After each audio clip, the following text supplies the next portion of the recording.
this room. Now we're going to be raising the floor, putting plywood down, so then we can put wood flooring down on top of that.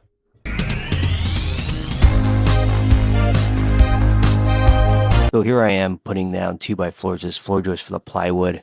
I cut two pieces of 2x4 in the 30 centimeter length piece of wood, so I can use that as a guide to lay the other pieces.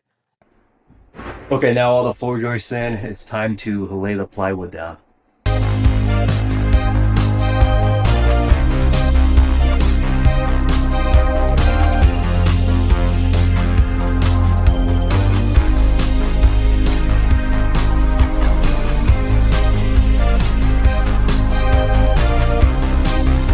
Okay, so the flooring's done.